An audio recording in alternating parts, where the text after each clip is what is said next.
السلام علیکم ویورز، میں ہوں شاکر سولنگی۔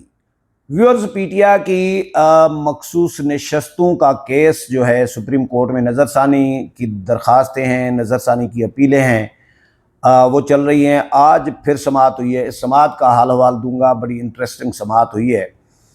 جسٹس امین الدین خان کی سربراہی میں آج 13 رکنی بینچ نے، آئینی جو بینچ ہے، اس نے سماعت کی ہے مخصوص نشستوں کے نظر ثانی کیس کی، جس میں سنی اتحاد کونسل کی جانب سے وکیل ہیں فیصل صدیقی صاحب، وہ عدالت میں پیش ہوئے اور انہوں نے دلائل دیے۔ سماعت کے دوران دلچسپ جملوں کا تبادلہ بھی ہوا ہے معزز ججز اور وکیل کے درمیان، جب جسٹس ہاشم کاکڑ نے ریمارکس دیے کہ اگر ان کا تبصرہ دل پر لیا گیا تو وہ اسے واپس لے لیتے ہیں، جس پر فیصل صدیقی نے مسکراتے ہوئے کہا کہ میری بیوی نے بھی سن لیا ہے، اس نے ڈانٹا ہے کہ کیا کر رہے ہو، جس پر جسٹس جمال مندوخیل نے ہنستے ہوئے کہا کہ تو پھر آپ نے جسٹس کاکڑ کی بات تو نہیں مانی۔ فیصل صدیقی نے جواب دیا جو دلچسپ تھا کہ نہیں سر، جسٹس کاکڑ کی بات گاجر کی طرح تھی اور بیگم کی بات ڈنڈے کی طرح۔ کیس کے سلسلے میں قانونی دلائل میں فیصل صدیقی نے بتایا کہ جسٹس ہاشم کاکڑ کی آبزرویشن کے بعد 13 صفحات کی سمری 100 صفحات کے عدالتی فیصلے کی بنیاد پر تیار کی گئی ہے۔ مخصوص نشستوں کا معاملہ آزاد امیدواروں کی بڑی تعداد کی وجہ سے پیچیدہ ہوا۔ سنی اتحاد کونسل اور پی ٹی آئی کا مفاد مخصوص نشستوں کے تناظر میں یکساں تھا، اسی لیے انہیں پی ٹی آئی کو ملنے پر اعتراض نہیں تھا۔ جسٹس محمد علی مظہر نے استفسار کیا کہ جب دونوں جماعتوں کا آئین اور ساخت الگ ہے تو مفاد ایک کیسے ہو سکتا ہے؟ جسٹس جمال مندوخیل نے بھی سوال کیا کہ کیا کسی امیدوار نے خود عدالت میں یہ موقف اختیار کیا کہ انہیں سنی اتحاد کونسل میں شمولیت کے سوا کوئی چارہ نہیں تھا؟ فیصل صدیقی نے جواب میں کہا کہ اکثریتی فیصلے میں اس پہلو کو بنیادی اہمیت حاصل نہیں تھی۔ فیصل صدیقی نے بینچ کی توجہ اس جانب مبذول کرائی کہ یہ نکتہ اہم ہے کہ آزاد امیدواروں کے حصے کی مخصوص نشستیں 3 جماعتوں میں تقسیم کی جا سکتی ہیں یا نہیں۔ انہوں نے مزید کہا کہ سوال یہ بھی ہے کہ آیا پی ٹی آئی نے بطور جماعت الیکشن لڑا یا نہیں، جس پر جسٹس امین الدین خان نے کہا کہ عدالت کے سامنے یہ سوال موجود ہی نہیں تھا۔ تاہم فیصل صدیقی کا کہنا تھا کہ اکثریتی فیصلے نے اس نکتے کو طے کیا ہے۔ سماعت کے دوران جسٹس محمد علی مظہر نے ریمارکس دیے کہ باوجود متعدد مواقع کے انٹرا پارٹی انتخابات نہ کرانے پر 13 جنوری کا عدالتی فیصلہ سامنے آیا۔ اسی دوران جسٹس جمال خان نے نشاندہی کی کہ دسمبر میں کاغذات نامزدگی جمع کرائے جا چکے تھے، لہٰذا یہ موقف درست نہیں کہ جنوری کے فیصلے نے امیدواروں کو آزاد کیا۔ الیکشن کمیشن نے پی ٹی آئی کو 5 سال تک انٹرا پارٹی انتخابات کرانے کے لیے مہلت دی اور سننے کے بعد ہی انتخابی نشان نہ دینے کا فیصلہ کیا گیا، جو پارٹی کی ڈی رجسٹریشن کا سبب نہیں بنتا۔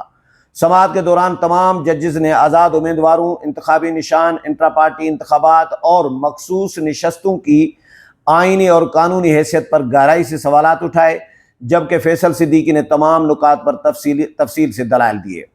جسٹس جمال مندوخیل نے ریمارکس دیے کہ فیصلہ 13 جنوری کو آیا، کاغذات نامزدگی دسمبر میں جمع ہوئے، تب بھی کچھ امیدواروں نے آزاد حیثیت دکھائی۔ بینچ کا سوال تو یہ ہے کہ انتخابی نشان نہ ہونے پر بھی پی ٹی آئی جماعت تو موجود تھی۔ فیصل صدیقی نے کہا کہ الیکشن کمیشن نے 22 دسمبر 2023 کو پی ٹی آئی سے انتخابی نشان لے لیا تھا۔ جسٹس امین الدین خان نے کہا کہ آپ کا تنازع تو یہ ہے کہ آزاد امیدواروں نے سنی اتحاد کونسل کو جوائن کر لیا، جس پر فیصل صدیقی نے کہا کہ سنی اتحاد کونسل کا حق دعویٰ مسئلہ نہیں ہے، میں سنی اتحاد کونسل اور نہ ہی پی ٹی آئی کا حامی ہوں، بلکہ میں سپریم کورٹ کے اکثریتی فیصلے کی حمایت کرتا ہوں۔ جسٹس جمال خان مندوخیل نے کہا کہ الیکشن ایکٹ رول 94 کو کالعدم قرار دیا گیا کہ ریٹرننگ افسر آزاد ڈکلیئر نہیں کر سکتا۔ جب ریٹرننگ افسر کو اختیار نہیں تو سپریم کورٹ کو کیسے ہے کہ آزاد امیدواروں کو پی ٹی آئی کا قرار دے؟ فیصل صدیقی نے کہا کہ اس کا جواب جسٹس امین الدین خان اور جسٹس جمال خان مندوخیل کے ایک فیصلے میں موجود ہے۔ جسٹس امین الدین خان نے کہا کہ جو آزاد تھے انہوں نے سنی اتحاد کونسل کو جوائن کر لیا تھا، ان کی واپسی کیسے ہو سکتی ہے؟ اصل سوال یہ ہے، اس لیے آپ کو بار بار کہا جاتا ہے کہ تمام مراحل کے بعد کہ آزاد ارکان نے آپ کو جوائن کر لیا، وہاں سے کیس شروع ہوتا ہے۔ جسٹس جمال خان مندوخیل نے کہا کہ جی آپ کا کیس تو تھا کہ آزاد ارکان نے سنی اتحاد کونسل کو جوائن کر لیا، سیٹیں سنی اتحاد کونسل کو دیں، جس پر وکیل نے کہا کہ جی ایسا تھا، لیکن اب میں نظر ثانی میں ایسا نہیں کر رہا۔ جسٹس جمال مندوخیل نے استفسار کیا کہ اب آپ ایسا کیسے کر سکتے ہیں، جس پر فیصل صدیقی نے جواب دیا کہ بطور جواب گزار میں اب اپنا موقف تبدیل کر سکتا ہوں، جو مرضی پوزیشن لے لوں۔ جسٹس جمال مندوخیل نے کہا کہ جی شروع میں کہیں کسی مرحلے پر آپ نے یہ بات نہیں کی کہ انتخابی نشان نہیں ملا، یہ نہیں ملا، وہ نہیں ملا۔ جسٹس محمد علی مظہر نے کہا کہ جی سنی اتحاد کونسل نے نشستیں مانگیں، لیکن اکثریتی یا اقلیتی فیصلے میں غلط یا صحیح نشستیں پی ٹی آئی کو دے دیں۔ اس وقت آپ کی پوزیشن تبدیل ہے۔ اب آپ پی ٹی آئی کی طرف سے دلائل دے رہے ہیں، جب وہ پی ٹی آئی کے رکن بن گئے تو آپ کے نہیں رہے۔ سنی اتحاد کونسل کے وکیل فیصل صدیقی نے دلائل میں کہا کہ جی میں نہ تو سنی اتحاد کونسل کو اور نہ پی ٹی آئی کو سپورٹ کر رہا ہوں، میں بطور افسر آف کورٹ اکثریتی فیصلے کو سپورٹ کر رہا ہوں، میرا حق دعویٰ اب ایشو نہیں ہے۔ جسٹس محمد علی مظہر نے کہا کہ جی پی ٹی آئی کی درخواست فریق مقدمہ بننے کی تھی، اس بارے میں قانون کیا کہتا ہے؟ آپ کو اچھی طرح پتہ ہے۔ ایک نقطہ یہ بھی دیکھ لیجئے گا کہ اپیل کی سطح پر از خود نوٹس لے کر رول 94 کو سنے بغیر کالعدم کر دیا۔ وکیل نے کہا کہ جی اس حوالے سے جسٹس جمال خان مندوخیل کا فیصلہ ہے۔ 11 ججوں نے کہا کہ الیکشن کمیشن کا فیصلہ کہ پی ٹی آئی ارکان کو آزاد قرار دینے کا فیصلہ غیر قانونی تھا۔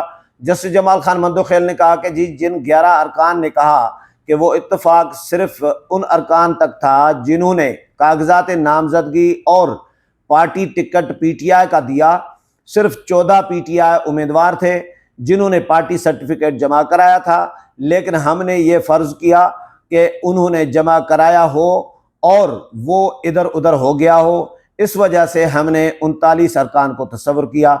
وکیل نے کہا کہ نمبر پر اختلاف ہے، لیکن اس بات پر اتفاق ہے کہ الیکشن کمیشن کو پی ٹی آئی ارکان کو آزاد قرار دینے کا اختیار نہیں تھا۔ تو یہ ہوئی ہے سماعت سپریم کورٹ کے آئینی بینچ میں۔ اس سے پہلے بھی کچھ سماعتیں ہو چکی ہیں، آئینی بینچ سماعتیں کر چکا ہے۔ پہلے دعویٰ تھا سنی اتحاد کونسل کو دیے جائیں یہ آزاد ارکان، پی ٹی آئی کیونکہ بطور پارٹی الیکشن پی ٹی آئی نے حصہ نہیں لیا، انتخابی نشان چھین لیا گیا تھا۔ اب یہ چوں کا مربع ہو گیا ہے۔ اب گول کر رہا ہے فیصل صدیقی صاحب بھی، جو سنی اتحاد کونسل کے وکیل ہیں۔ اب ججز بھی پوچھ رہے ہیں کہ بھائی آپ کس طرف سے ہیں، پی ٹی آئی کے وکیل ہیں یا سنی اتحاد کونسل کے؟ کل آپ کہہ رہے تھے کہ سنی اتحاد کونسل کو دیں، آج کہہ رہے ہیں کہ پی ٹی آئی کو دینے پر کوئی اعتراض نہیں ہے۔ تو یہ ایک چوں کا مربع بن گیا ہے، لیکن کیونکہ آئینی بینچ کے سامنے کیس ہے اور آئینی بینچ میں معزز ججز ہی ظاہر ہے اس کو سیٹل کریں گے کہ سنی اتحاد کونسل کے جو یا پی ٹی آئی کے جو آزاد ارکان ہیں وہ کس کا حق بنتا ہے، سنی اتحاد کونسل کا، پی ٹی آئی کا، یا دیگر سیاسی جماعتوں کا، یا پھر ان کو آزاد ہی رہنے دیا جائے گا۔ اس حوالے سے جو بھی اپڈیٹ آتی رہے گی وہ بھی آپ کے ساتھ شیئر کروں گا۔ اگلے پروگرام میں پھر ملاقات ہوگی، تب تک اجازت چاہتا ہوں۔ اللہ حافظ۔